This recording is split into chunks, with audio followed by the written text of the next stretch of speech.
The Cleveland Guardians are just 3 wins away from becoming World Series champions for the first time in nearly 3/4 of a century. The Guardians won Game 1 of the World Series against Colorado and are looking to take Games 2 and 3 here in today's episode. Game 1 we won by the score of 7-1. A very low-scoring game early on as nobody drove in a run until the 5th inning, but our offense really came alive late. Rookie outfielder Zane Rowley hit a bases-clearing double in the 7th inning and drove in 2 more runs in his following at-bat in the 8th inning to help us win the game. Shane Bieber had a great start, only allowing 1 run in 6th and 1/3 innings, but obviously the big story of that game was Zane Rowley, who made his Major League debut just about a month ago in early September, and now here he is driving in 5 runs in a World Series game. We've been rotating most of our outfielders with Jesus Sanchez starting every day in the playoffs, and then Rowley, Margot, and Valera rotating those other 2 spots. And early on, it seems like Rowley was the odd man out, at least for this postseason, but with him playing really well as of recent, he's had some big hits against the White Sox, including the walk-off in Game 5, and, well, obviously he dominated in Game 1, pretty much carrying our offense to the win. I think it's fair to say Zane Rowley will probably be starting in every World Series game going forward, and that includes Game 2 here in Cleveland. With a win, we will go back to Colorado as the Guardians hold a 2-0 lead, so I'm sure they would love to, be up 2-0.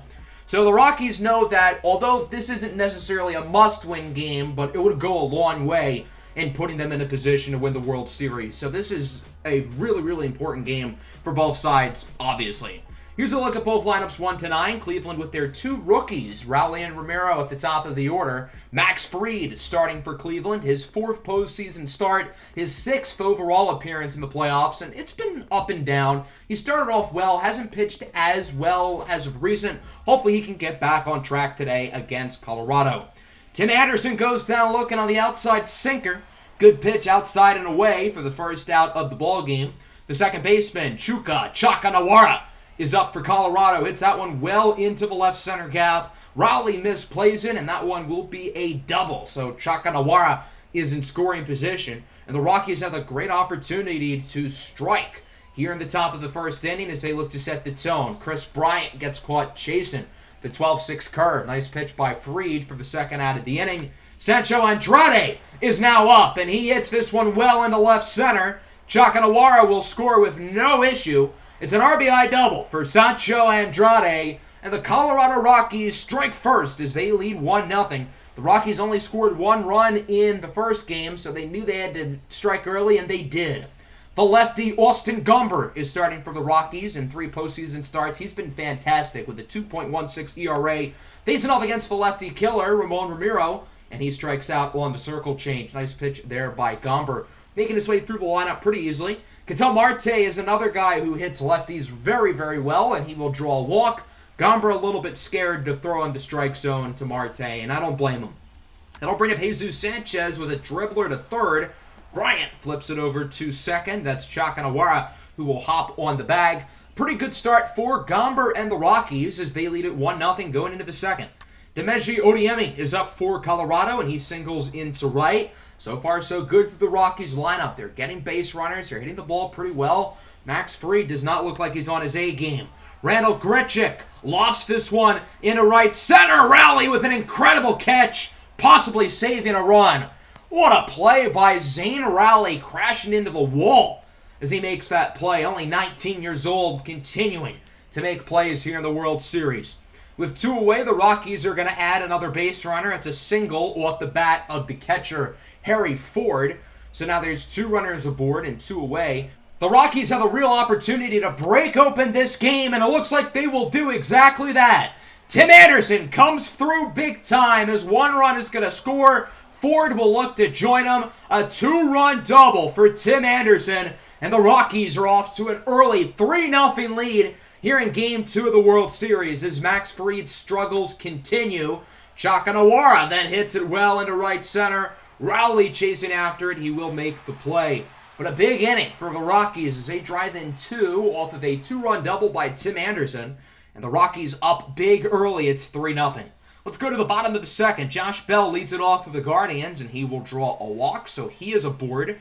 The Guardians get themselves a base runner here for the middle of the order. That'll bring up Jose Ramirez, who's been struggling as of recent, now hitting under 200 in the playoffs, and his struggles will continue. 6-4-3 double play. The Rockies are able to turn 2. Good work there by the infield, and the Guardians are really struggling to put the ball in play consistently. That's going to bring up Franmil Reyes to 3-2. He will draw a walk. I think Reyes had to have been a little bit tempted, maybe thinking that ball is going to curve in the zone, but it does not. Good discipline. He'll take his base. That'll bring up Dansby Swanson with 2 away. Hits this one well into right field. Odiemi chasing after it at the track at the wall, and that's going to go off the wall. Swanson looking ahead for second. It'll be a 2-run double. Reyes will retreat at third. Quite the opportunity here with 2 on and 2 away for the rookie catcher, Eliezer Alfonso, and he's going to come up clutch. Alfonso gets that one into right. 1-run scores, 2-run scores. It's a 2-run double for Eliezer Alfonso, and the Guardians bring it to a 1-run game. Alfonso in his first career World Series at bat comes up clutch. That'll bring up fellow rookie Zane Rowley, who hits it well into right center, but Odiemi will make the play. So the Rockies score 2 in the top half of the inning, and Cleveland answers back with 2 more in the bottom of the inning off of the 2-run double by the rookie catcher Eliezer Alfonso. Into the third, Chris Bryant will draw a walk. Looked like he checked his swing, but the umpire says he did not go around. A leadoff base runner for the Rockies, who have had no trouble getting guys on base today. That'll bring up Sancho Andrade, who hits this one really well into right center. That one will deflect off the wall for a double. Bryant will hold up at third. Max Fried is getting rocked right now. You've got to assume there's some action right now in the Cleveland bullpen, and they're actually going to take him out right here. So Max Fried's day is done. He makes it through 2 innings. He's allowed 3 runs so far, maybe more, depending on if these last 2 can score, and Dylan Tate will replace him. We took Fried out of the game early because obviously he was really struggling. We might as well keep his energy up and hope that he can pitch a little bit better some other night.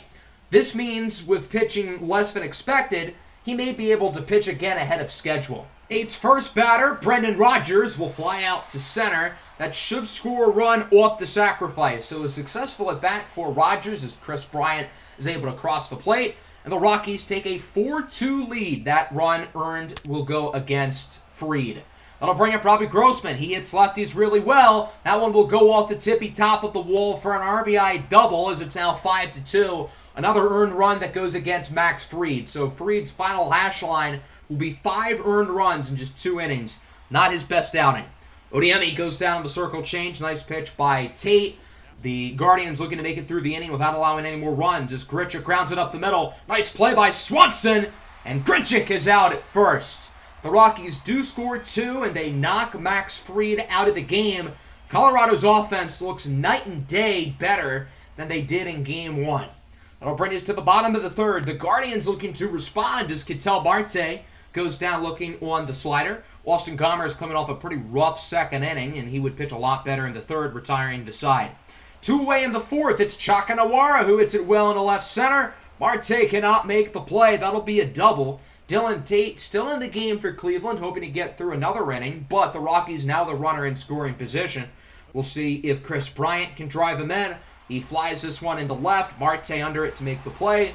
First scoreless inning of the day. Good work by Dylan Tate to not allow any earned runs in 2 full innings of action. Cleveland's still down by 3. They've got some work to do here in the bottom half of the fourth. 1 away for Jose Ramirez. Hits that one well to short, but it is caught by Tim Anderson. Good defense, and Jose's offensive struggles at the plate continue. That's going to bring up for Franmil Reyes on a 1-1 pitch.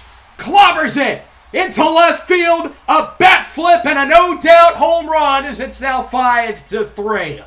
What a swing by Franmil Reyes, going 442 feet for his second home run of the playoffs. Hopefully that can light a spark in this place and give the offense some energy. Great swing for Franmil, who's had his ups and downs in the playoffs. He gets one of his biggest hits of the entire season right here in Game 2 of the World Series. That'll bring up Dansby Swanson with 2 away. 1-2 pitch, swinging a miss for strike 3. Not a horrible inning. The Guardians do score 1 off the homer by Reyes, and they cut the lead down to 2 as it's now 5-3. Miguel Castro is into the game here in the 5th for Cleveland. He's only allowed 1 run in 5 2/3 innings so far in the playoffs as he starts by striking out Sancho Andrade for the first out of the inning. We know Cleveland's bullpen is absolutely dominant. If they can win this game for the Guardians, that'd be a big deal. Rogers grounds it to first. Nice play by Josh Bell, who flips it over to Castro.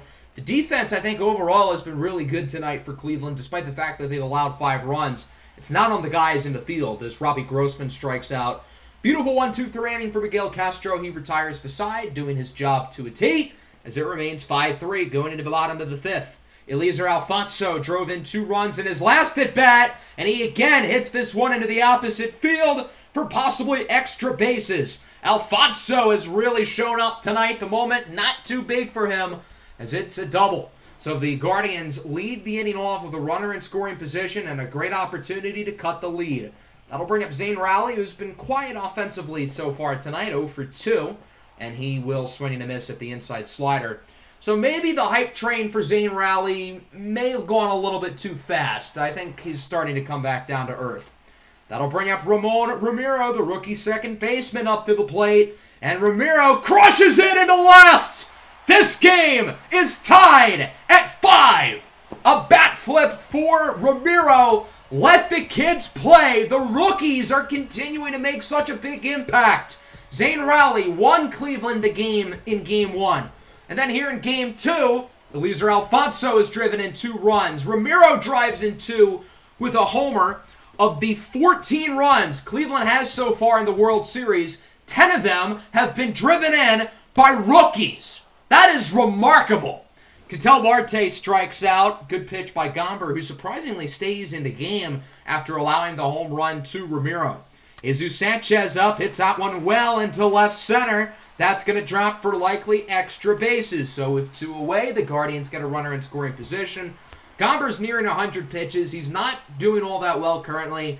I don't know why they're keeping him in the game. This is kind of mind-boggling, and they will finally remove him as he'll be replaced by Jaden Hill, making his 3rd appearance of the playoffs. He's been really good so far, only allowing 1 run in 6 2/3 innings of action. So a big opportunity here for Josh Bell with a runner on second and an opportunity to take the lead. 1-2 pitch, swinging a miss on the changeup. Again, a pretty good inning, though. The Guardians tie the game off with a 2-run shot by the rookie Ramon Ramiro. 5-5 through 5. We've got ourselves a good one here at Progressive Field. Alex Vesia, the lefty, is in for the Guardians, making his first postseason appearance. 3.76 ERA in 38 appearances in the regular season. He was not on the postseason roster for either of the previous series, but Cleveland wants him here for the World Series. I think having him in the bullpen will be an advantage, although the first batter he faces, Diemi Odiemi, will single into center, so not exactly the best start to the inning for the Guardians. That'll bring up Randall Grichuk. He goes down looking on the fastball. Good pitch there by Vesia for the first out of the inning. That'll bring up the young catcher, Harry Ford, who grounds it to Ramiro. This could be 2. Tries to get it to second, and it'll be a fielder's choice as Ford is safe at first. He's got 81 speed. He is really fast for a catcher. That'll bring up Tim Anderson, who grounds it to third. Nice backhanded play by Ramirez, who makes the throw. Good inning for Alex Vesia as it remains 5-5 going into the bottom of the 6th. It does feel like Cleveland has all the momentum right now. The bullpen's doing really well. The offense is clicking as here's Jose Ramirez. Hits this one high and deep in the left center field. Go ball, go! It is gone! Solo home run for Jose Ramirez. His 3rd of the postseason, and the Guardians will take a 6-5 lead. That ball was in the air for an awfully long time. I did not think it had enough carry off the bat to go over the fence, but it did. And so Cleveland is up 6-5. Great swing there by J. Ram. And after being down 5-2 in the 3rd inning, the Guardians have scored 4 unanswered. That'll bring up Eliezer Alfonso, 2 for 2. Strikes out on the changeup, so good job by Hill to get out of the inning. But Cleveland takes the lead off the homer by Jose Ramirez. That'll bring us into the 7th. James Karinchak is in for Cleveland. He's allowed 4 runs in 4 postseason innings so far. Hasn't been all that reliable. He's doing pretty well in this inning so far, getting the first 2 batters out, but he does allow a single to Sancho Andrade. So the Rockies have the runner on base with 2 away, trying to tie the game or take the lead, and I don't think it's going to happen in this inning, as Brendan Rodgers flies it into left. Marte will make the play. Another good inning from the bullpen. Max Fried allowed 5 earned runs in 2 innings. The bullpen, 5 innings, 0 earned runs as we go to the bottom of the 7th. Zane Rowley opens up the inning with a single into center field, his first base hit of the day. The Guardians may be up by 1, but I'm sure they would love to add some insurance to their lead with just a couple innings to go. Ramon Ramiro went deep in his last at-bat, hoping to make another play here. As he hits it up the middle, that one will drop for a base hit. So there's 2 runners aboard and nobody out. Cleveland with an opportunity to really put themselves in a good position. Ketel Marte hits this one well into left center, and it is gone.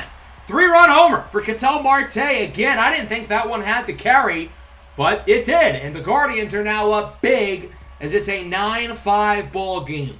Tanner Tully will enter for Colorado, former member of the Cleveland organization. 6.23 ERA in 4 1/3 innings for the lefties so far here in the postseason. Cleveland is up by 4. They have scored 7 consecutive runs. Jesus Sanchez grounds to short. Anderson's throw is off to first. Nothing is going well for Colorado. Really nothing has gone well for them since the 3rd inning. This game has continued to shift more and more towards Cleveland's favor. And they're actually going to call that an error on the first baseman, Grossman. So maybe the throw wasn't bad, and Grossman, who isn't a natural first baseman, just completely misplayed it. It won't end up being a big deal as the Rockies turn a double play on the very next play anyway, off the bat of Josh Bell. So I guess it all works out in the end. Nick Sandlin is into the game here for Cleveland in the 8th. So I guess they're not going to have Duel and Clase finish off the game. Maybe the Guardians are hoping to save one or both of them for Game 3, and they do trust Sandlin to not let Colorado's offense explode. Well, maybe they shouldn't have trusted him, as Diemi Odiemi homers into left center field, and it's now 6-9. Nice. So the Rockies cut the lead to 3. That one goes 444 feet for Odiemi, his 5th home run of the postseason, which leads the Rockies. Randall Grichuk goes down looking on the slider. Good pitch by Sandlin for the 2nd out of the inning. We'll see if he can get one more here against the catcher, Harry Ford. 1-2 pitch goes down on the slider as well. Not a horrible inning for the Rockies. They do score a run off the homer by Odiemi, but they're still down by 3 with a lot of damage control going into the bottom of the 8th. Robert Stephenson is in for Colorado. He's allowed 4 runs in 6 innings in the playoffs. Not really doing all that well as he faces off against George Valera, entering as a pinch hitter for Eliezer Alfonso. 3-2 pitch. Valera skies it into left. Good 1-2-3 inning for Stephenson as he will retire at the side. That'll bring us to the 9th inning. The closer, Emmanuel Clase, will enter the game for the Guardians, hoping to finish it off and help Cleveland take a 2-0 series lead here in the World Series.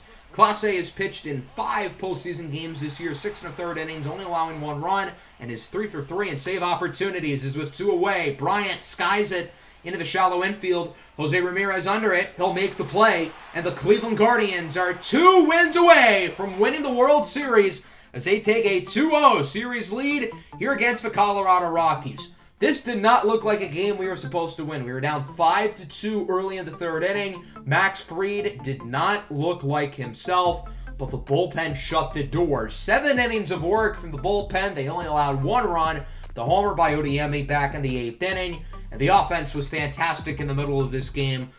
We scored in the 4th off of the homer by Reyes. We had 2 in the 5th with the homer by Ramiro. Everybody's fired up, as you can see. We added runs in the 6th with the homer by Jose Ramirez, and then the 3-run shot by Marte in the 7th, which pretty much ended the game. I don't think it's fair to blame Colorado's offense. They had 6 runs off of 11 hits, but they did close to nothing after the 3rd inning. Gomber struggled, Hill struggled, he gets the loss. Their pitching really was not great today. Our offense hit the ball well. We had timely hits, clutch hits. We hit the ball really well with runners on base today, and I think that's a big reason why we ended up winning this game. And then the bullpen was fantastic. Tate, Castro, Vesia, Karinchak, Sandlin not as much so, and Clase. Those guys won us this game. Max Fried did not look like himself, but we still won the game anyway. And those are types of wins that you need to steal away if you want to win the World Series. So that'll bring us to Game 3. The next 3 matchups are in Colorado, if we even need 3 games. The Guardians are looking good. We lead 2-0 here. All we need to do is win 2 of the next 5 games, and we'll be the World Series champions. So now this is where it gets to be a must-win game for the Colorado Rockies.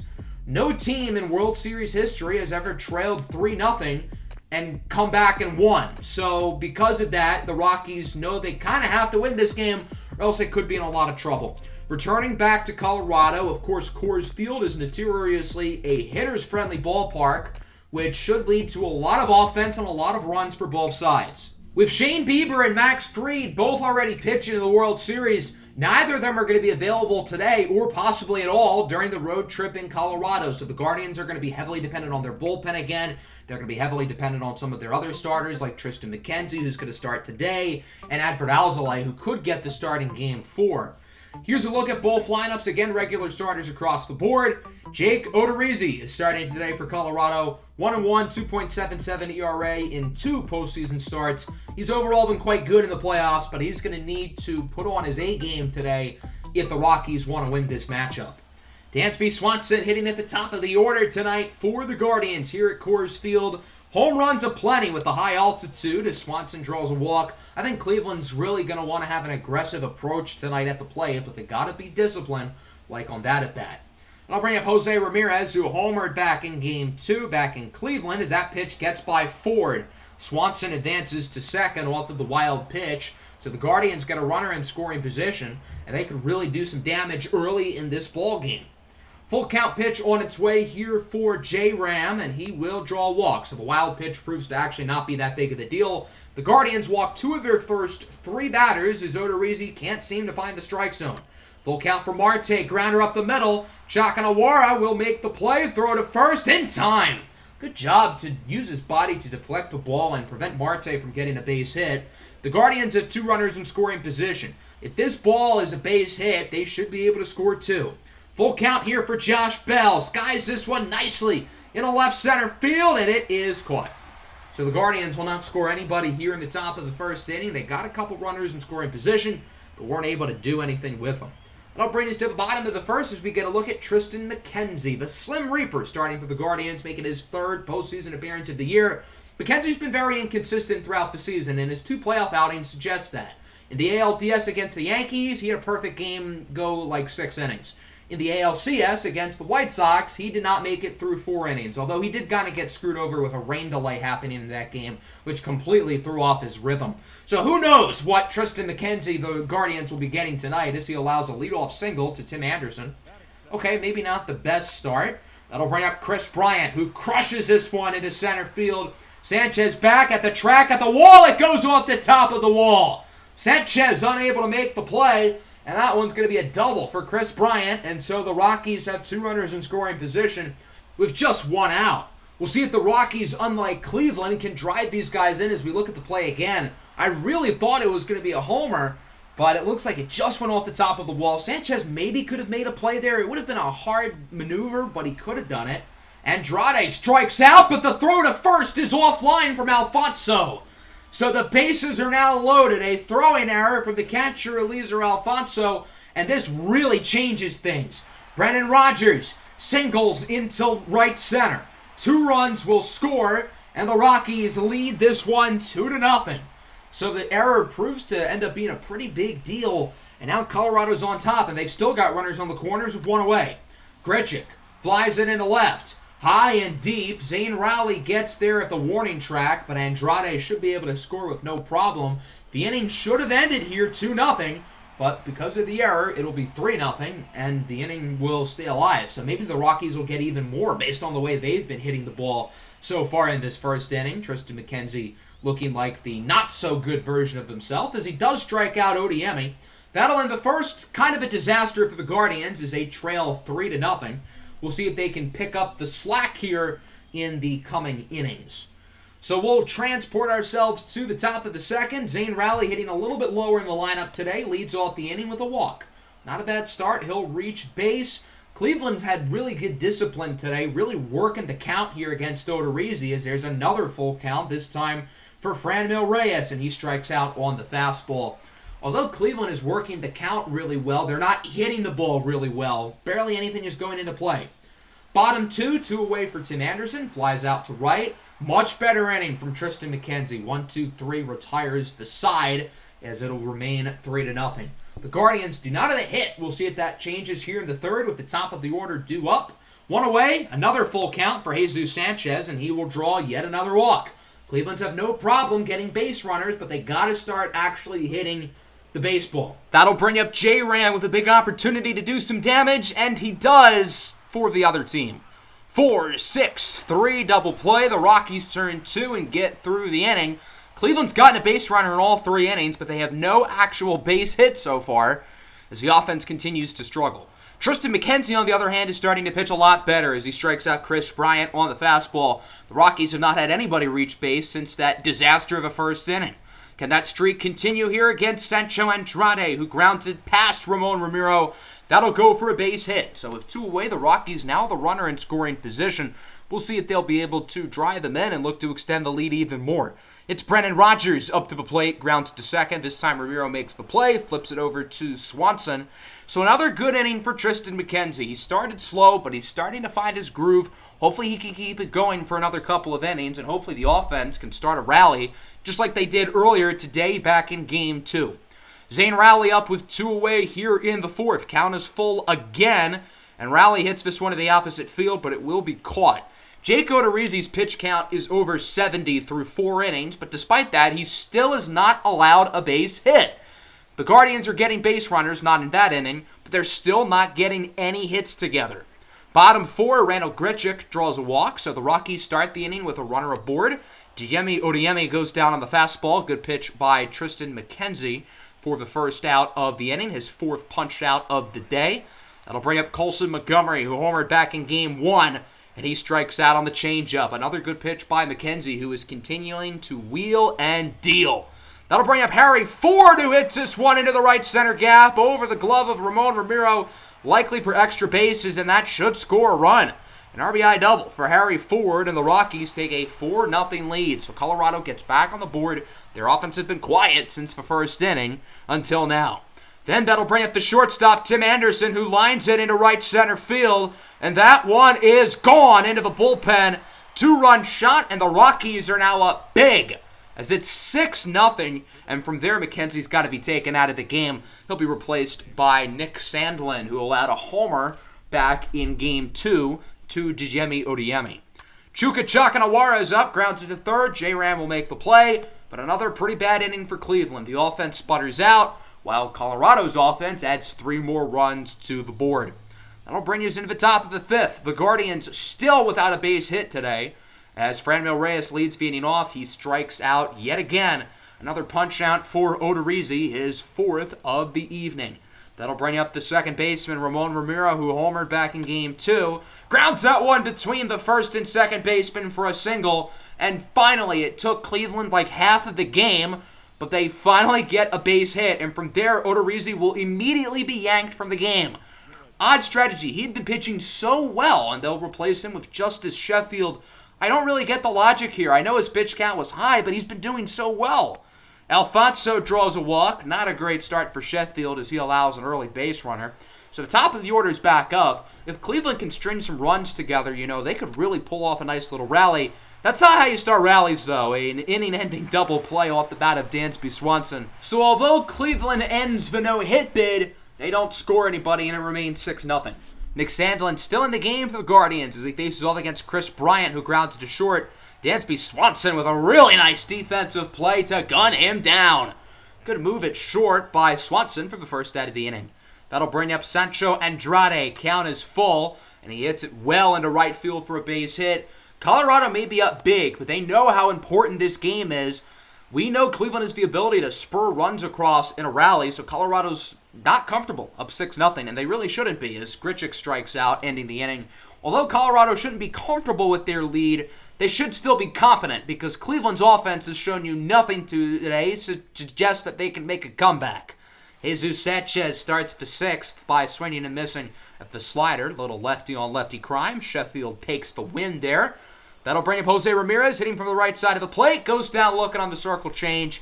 That's a tough pitch to really look at and think it's a strike. I can't really blame J-Ram. Just an awesome, awesome pitch by Sheffield, who now faces off against Marte. Grounds it to second. Chakanawara trying to get cute with the bare hand, and it backfires. That'll be an infield single for Ketel Marte. Just the second hit of the game for Cleveland's offense, and it doesn't even really feel like a hit. That should have been ruled an error by Chakanawara.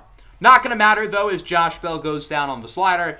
So again, another pretty bad inning for the Cleveland offense. Sheffield strikes out 3 batters. Technically, he got 4 outs there because Marte should have never gotten that hit to begin with. So since Cleveland is down by a lot, they are going to save their high-end bullpen arms, and they're going to have Ryan Weathers likely pitch the rest of this game out unless the offense gets a rally together within the next couple of innings.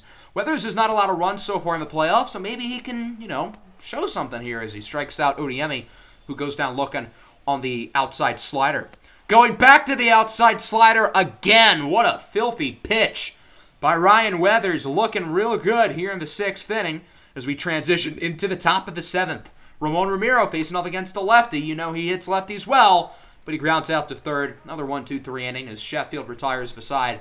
Although I criticized the Rockies for taking Odorizzi out of the game, Justice Sheffield has been as good. He looks phenomenal.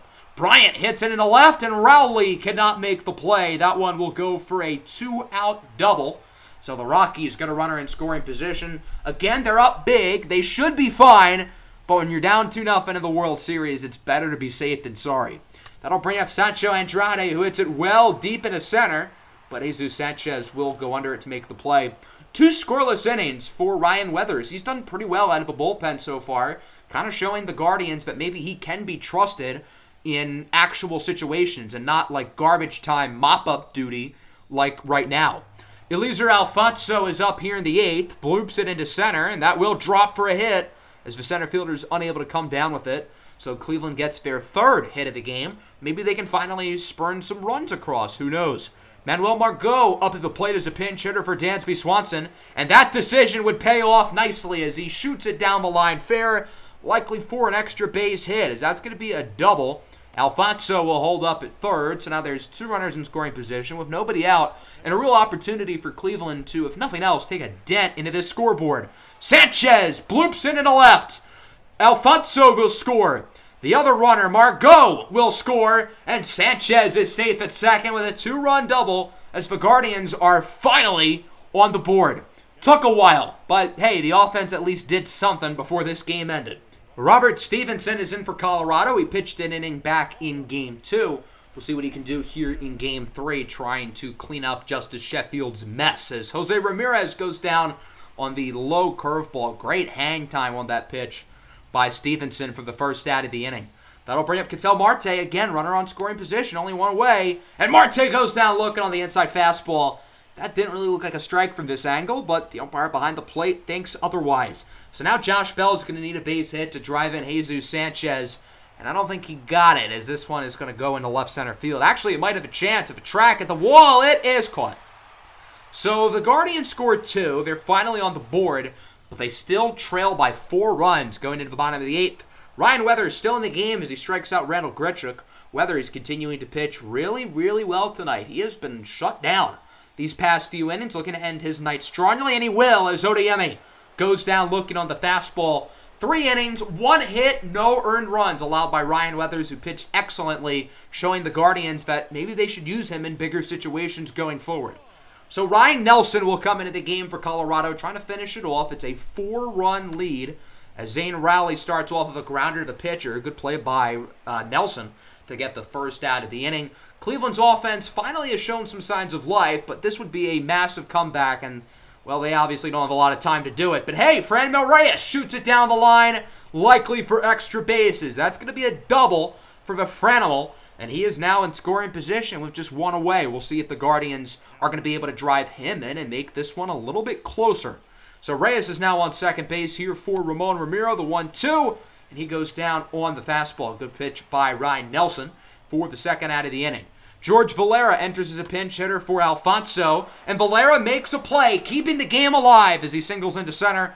Reyes will score, and it is now a 6-3 ball game. So from there, Colorado's like, you know what, enough. No more funny business. Let's get the closer in now to finish it off. Chad Green is a perfect 5 for 5 in save opportunities this postseason. He is not allowed a run the entire playoffs, and he's hoping to keep it going here against Manuel Margot. The 1-2 pitch hits it well into right, but it will be caught. So the Colorado Rockies win Game 3. And it looks like they're going to make this World Series a little interesting as Cleveland leads 2-1 through 3 games. 6-3 is your final. The Rockies only scored in 2 innings today. They had 3 runs in the first, 3 runs in the fourth, and that was it. Their offense really was not that great. Their pitching is really what won them the game. Cleveland had a no-hitter through 5 innings. They didn't score until the 8th, and although the Guardians' offense was a little bit better later in the game, they were not very good today. Tristan McKenzie gets the loss. He had some good innings and some bad innings. Again, very inconsistent.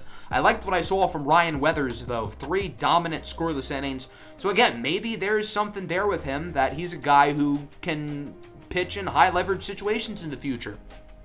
So that's going to wrap up the episode. Next time, we've got games 4 and 5 in Colorado. We can hypothetically win the World Series in the next episode if we win both games. We don't really have the momentum right now, but we still do have the series lead 2-1, so hopefully we can come back in Game 4. We've got a tough decision on what we're going to do in terms of our pitching. Do we want to go with Adbert Alzolay, who hasn't been very good so far in his 2 postseason starts?